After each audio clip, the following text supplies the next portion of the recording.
শুধু আজকের জন্য 17 ডিসেম্বর। সার্ভিসের উদ্দেশ্য। এনে সার্ভিসের মধ্যে যা কিছু ঘটে সবকিছুরই শুধু একটাই উদ্দেশ্য হতে হবে, যে নেশারীরা নেশাশক্তির কারণে এখনো কষ্ট পাচ্ছে তাদের কাছে আরো সফলভাবে এনের বার্তা পৌঁছে দেওয়া। Basic text. আমাদের নানা কাজের মতলব বা উদ্দেশ্য দেখে আমরা অনেক সময় চমকে উঠি। বিশেষ করে আমাদের রিকভারির প্রথম দিনগুলিতে সেগুলি প্রায় সবসময় আমাদের অবাক করে দিত।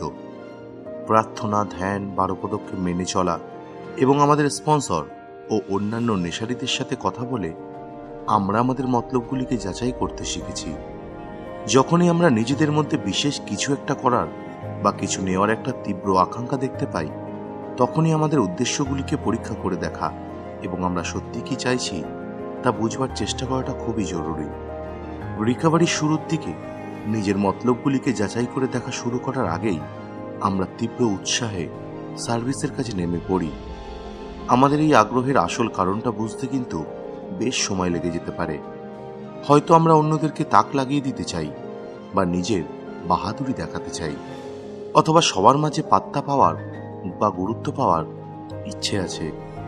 যদিও এই ইচ্ছাগুলি জীবনের অন্যান্য ক্ষেত্রে বা অন্যভাবে প্রকাশ পেলে তা হয়তো ততটা ক্ষতিকর হবে না, কিন্তু এনে সার্ভিসে এগুলি ভীষণ ক্ষতি হতে পারে। এনেতে সার্ভিস করার সিদ্ধান্ত নেওয়ার অর্থ হলো আমরা নেশারীদেরকে রিকভারি খুঁজে পেতে এবং তা বজায় রাখতে সাহায্য করার সিদ্ধান্ত নিচ্ছি।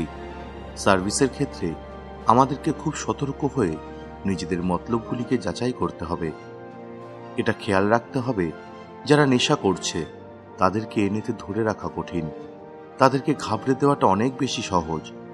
যখন তারা আমাদের মধ্যে ষড়যন্ত্র, ছলচাতুরি অথবা নাক উঁচু ভাব দেখে, তখন আমরা তাদের সামনে রিকভারির যে রূপ প্রকাশ করছি সেটা আকর্ষণ করে না।